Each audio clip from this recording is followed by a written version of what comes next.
খুব ইজিলি বাড়িতে বানিয়ে নিন গার্লিক পরোটা। কিভাবে বানাবেন দেখুন। প্রথমে ময়দা নেবেন।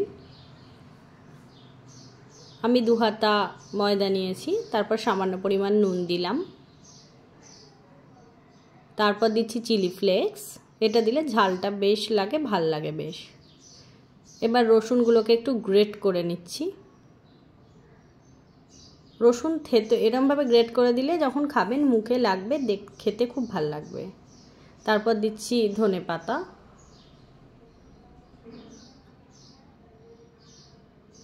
ভালোভাবে এবার এটাকে মিশিয়ে নিয়েছি।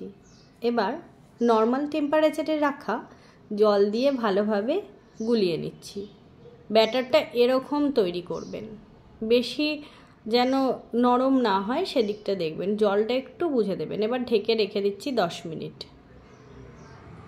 তারপরে আমি দিয়ে দিচ্ছি সামান্য পরিমাণ ঘি।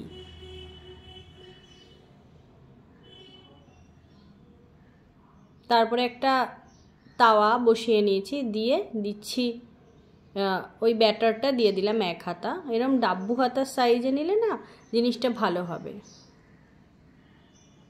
এবার অল্প অল্প করে আমি অয়েল ব্রাশ করে নিচ্ছি।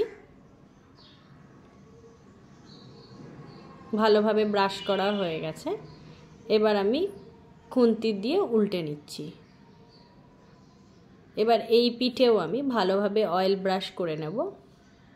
এটা করতে একদম বেশিক্ষণ টাইমও লাগে না, খেতেও সুস্বাদু, আবার তেলও বেশি লাগে না। দেখুন কত সুন্দর হয়েছে। এরমভাবে আমি প্রত্যেকটা পরোটা করে নেব।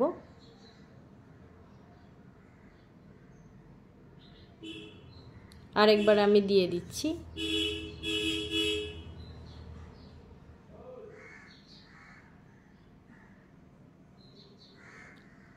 পারফেক্ট হয়ে গেছে আমাদের গার্লিক পরোটা। দেখছেন কত সুন্দর দেখতে হয়েছে। আপনারাও কিন্তু বাড়িতে এভাবে বানিয়ে খান। যদি ভিডিওটা ভালো লাগে তাহলে লাইক, শেয়ার, সাবস্ক্রাইব, কমেন্ট করতে একদম ভুলবেন না। নিত্য নতুন কোনো রেসিপি পেতে অবশ্যই পেজটাকে সাবস্ক্রাইব করে দেবেন। এটি আপনি চিকেন কষার সাথেও খেতে পারেন, আবার নিরামিষ তরকারির সাথেও খেতে পারেন। খেতে কিন্তু দুর্দান্ত লাগবে। নমস্কার।